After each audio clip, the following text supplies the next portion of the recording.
ये प्रश्न शुभाशीष मुखर्जी की ओर से है और वे कहते हैं, मैं काले जादू का सच जानना चाहता हूँ। मेरे कुछ मित्र जो बंगाली नहीं हैं, उनका मानना है कि काले जादू का जन्म पश्चिम बंगाल में हुआ था। ये बात कितनी सच है? ये बड़ा ही बंगाली सवाल है। The truth वे ये नहीं पूछ रहे कि काले जादू का सच क्या है, वे पूछ रहे हैं कि इसकी शुरुआत पश्चिम बंगाल में हुई थी या नहीं। केरल के लोग मानते हैं कि ये केरल से आया है। दोनों जगह के लोग कुछ एक जैसे हैं, मछली बहुत खाते हैं। तो इस देश में एक समय था as you have जब एक फैमिली डॉक्टर की तरह एक भूत प्रेत डॉक्टर भी होता था। लगभग हर परिवार इन चीजों के बारे में किसी से सलाह लेता था, क्योंकि ये विद्याएं इतनी ज्यादा फैली हुई थीं। क्या इसकी शुरुआत बंगाल में हुई थी या इसकी शुरुआत केरल में हुई थी? नहीं, मुझे लगता है कि आज केरल और बंगाल में सबसे ज्यादा बचा हुआ है। अन्य जगहों पर यह थोड़ा मिट गया है। मूल रूप से आप तंत्र विद्या की बात कर रहे हैं।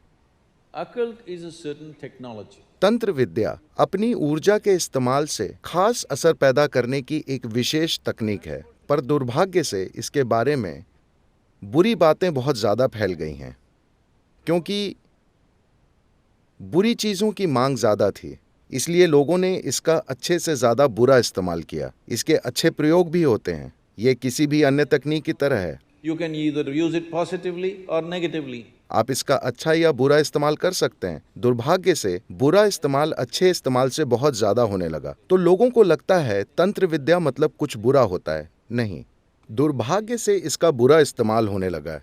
It could also be used in a positive manner. इसके अच्छे प्रयोग भी होते हैं। अच्छे प्रयोगों से मेरा मतलब है आप इससे जीवन रूपांतरित कर सकते हैं।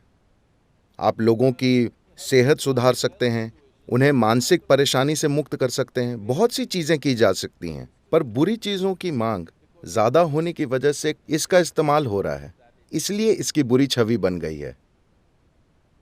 तंत्र विद्या ऐसी होती है, देखिए, अभी आप सभी के पास फोन है। मान लीजिए 100 साल पहले आपके पास एक फोन होता, सेलफोन होता, तो आप तंत्र विद्या जानने का दावा कर सकते थे, क्योंकि आप फोन निकालकर किसी से अमेरिका में बात कर पाते, सब हू कांपने लगते। ठीक है, हाँ या ना?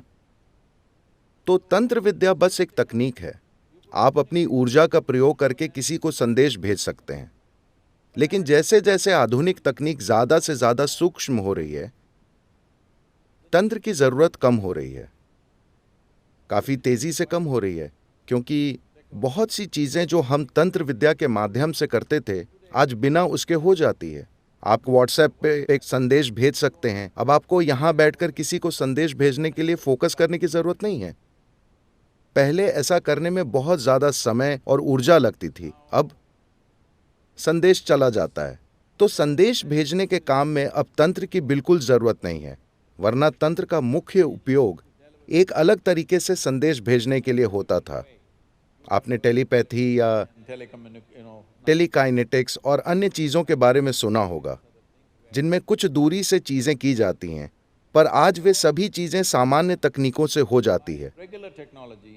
तो तंत्र या तंत्र की जरूरत कम हो रही है, जरूरत बस कम होती जा रही है, और शायद तंत्र विद्या की कई जरूरतें खत्म हो जाएंगी। कुछ चीजें हैं जो आप कर सकते हैं, लेकिन सबसे महत्वपूर्ण बात यह है कि अगर हम ऐसा समाज बनाएं कि आपको जो भी चीज दी जाए उसका आप एक अच्छा उपयोग करें, तो तंत्र एक जबरदस्त संभावना हो सकता है, जैसे तकनीक एक जबरदस्त संभावना हो सकती है। जैसा मैंने पहले कहा, ज्यादातर तकनीक का इस्तेमाल हथियार, बम, न्यूक्लियर बम और ज्यादा से ज्यादा विनाशकारी चीजें बनाने के लिए हो रहा है। उस तकनीक का इस्तेमाल कहीं और हो सकता था। पूरी तरह सकारात्मक चीजें की जा सकती थीं, पर ऐसा नहीं हुआ, क्योंकि मांग बुरी चीजों की है। तंत्र के साथ भी यही हुआ। आपके मुखर्जी मित्र Well, I think मैंने ऐसा सुना है कि तंत्र विद्या में tops. केरल आज भी सबसे आगे है, उसके बाद पश्चिम बंगाल है, और फिर कुछ उत्तर पूर्वी राज्य हैं, लेकिन वहां की तंत्र विद्या काफी बुनियादी है। केरल की तंत्र विद्या काफी जटिल है।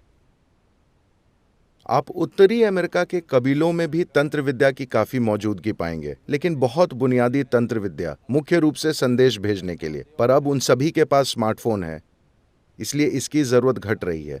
मुझे लगता है कि एक समय था जब कश्मीर में काफी तंत्र विद्या थी, बंगाल, केरल, उत्तर पूर्व और आंध्र प्रदेश और उड़ीसा के कुछ भाग, लेकिन आजकल धंधा मंदा है।